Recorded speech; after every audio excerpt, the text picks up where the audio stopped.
I'm Stormy from Hedge and Hollow, and this is Appalachian Spring. Today we're going to talk about wild ramps. Come on, let's head into the woods.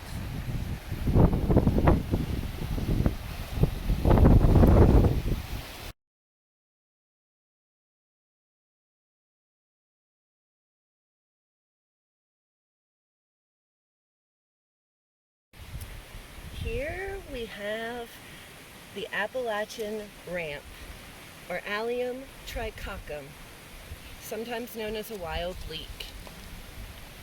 In Appalachia, these are traditionally harvested in the early spring and are a sign that spring has arrived. They were considered a blood purifier and very important to the spring diet. We do know that there is some truth in this, that it does actually increase energy and sends oxygen to your cells. So there was something about this tradition of harvesting them in the spring to wake the body up after a long winter.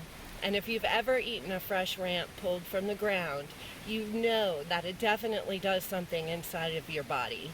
The way it wakes you up, the fresh, oniony, garlic taste.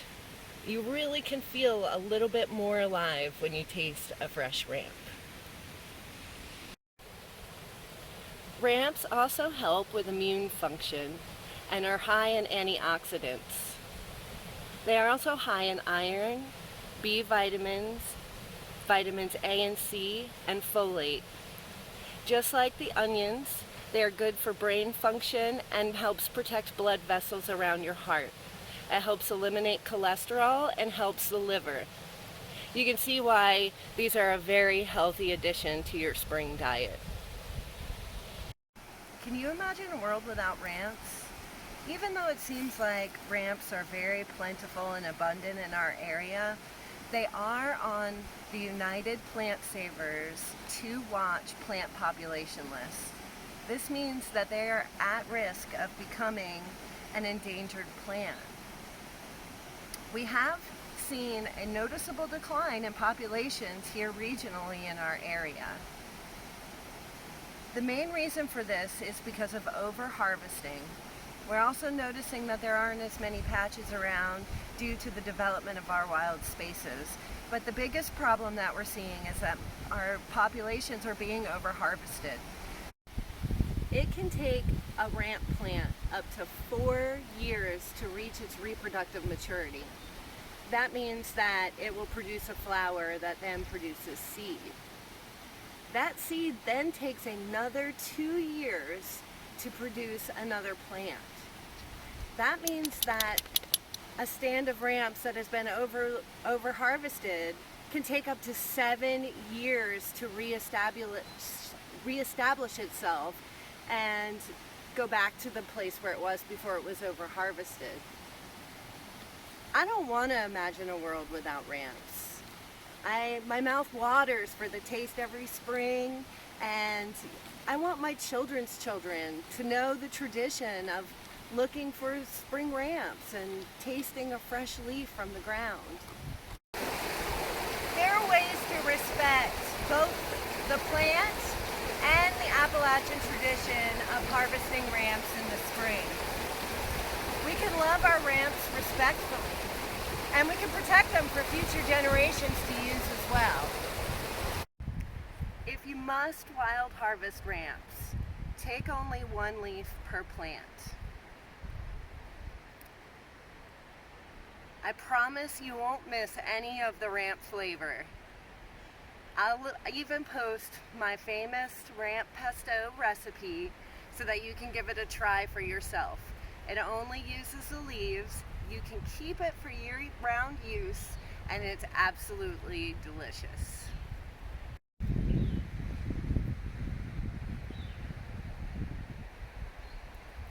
Another way to help respect and protect our ramps is to go and visit your known patches in the fall. Witness for yourself how not every plant will make a flower that turns to seed. See how many are actually making a flower, and then help to spread those seeds in the fall so that your patch has a better chance of multiplying and creating more plants. to help plant the seeds, all you have to do is take the seeds, pull away the leaves on the ground, press them lightly into the soil, and cover them back up with the leaves. The best way to respect and protect our ramps, especially if you know you're going to want ramps in your life, is to start your own patch. You can do this with seed or with bulbs. I'm going to show you how we can do that together here at Feral Forest while I'll start my own ramp patch here. We don't have to love our ramps to death. These were ramps that were bought at a roadside stand here in western North Carolina in the Appalachian Mountains. They were bought in bundles for $2 a piece.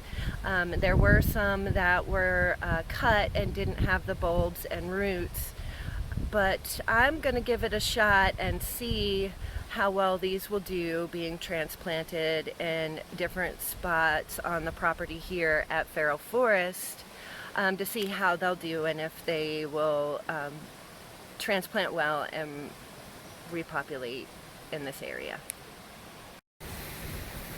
Ramps enjoy a shady space, about 70 to 80% shade, and some companion plants to look for are trillium and bloodroot in the early spring. They like it to be moist and definitely within the forest canopy shaded area, even though the leaves haven't come in yet. I'm going to start the transplanting process by raking out a small patch of land where I think they'll grow, being careful to keep the leaves aside so that I can put them back over the plant area once they're planted.